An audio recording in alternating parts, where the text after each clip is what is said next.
ਬਾਬਾ ਜੀ, ਬਾਬਾ ਕਸੂਰਮਾ ਸਰਕਾਰ ਲਿਖਦੇ ਨੇ ਕਿ ਮੈਂ ਸਾਰੀ ਜ਼ਿੰਦਗੀ ਜਿਨ੍ਹਾਂ ਨੂੰ ਆਪਣਾ ਕਹਿੰਦਾ ਰਿਹਾ ਤੇ ਜਦੋਂ ਮੈਨੂੰ ਉਹਨਾਂ ਦੀ ਜ਼ਰੂਰਤ ਪਈ ਤੇ ਕੋਈ ਆਪਣਾ ਰਿਹਾ ਹੀ ਨਾ। ਅੱਛਾ ਆਪ ਸਰਕਾਰ ਲਿਖਦੇ ਨੇ ਕਿ ਕਰੀਬੀ ਸਮਝ ਕੇ ਮੈਂ ਜਿਨ੍ਹਾਂ ਦੇ ਕਰੀਬ ਹੋਇਆ,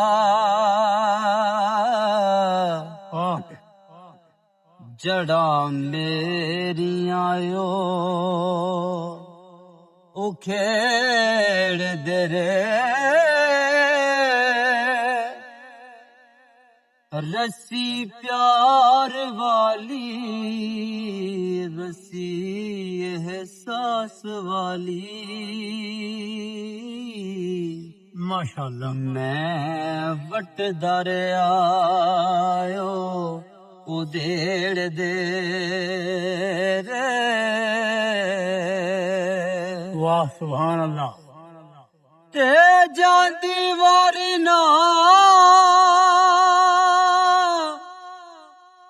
ਦਾਗ ਪਰੀਤ ਲਗੇ, ਵਾਹ ਮੈਂ ਤੋਂ ਦਰਿਆ ਲਬੇੜ ਦੇ ਰੇ। ਕੀ ਬਾਤ ਹੈ। ਟਿੰਡਾ ਸਖਨੀਆਂ ਵੇਖ ਕਸੂਰ ਮੰਦਾ,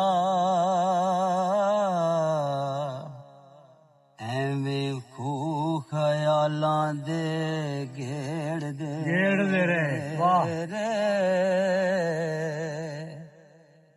ਟਿੰਡਾ ਸਖਨੀਆਂ ਵੇਖ ਕਸੂਰ ਮੰਦਾ, ਐਵੇਂ ਖੂ ਖਿਆਲਾਂ ਦੇ ਗੇੜਦੇ ਰਹੇ। ਵਾਹ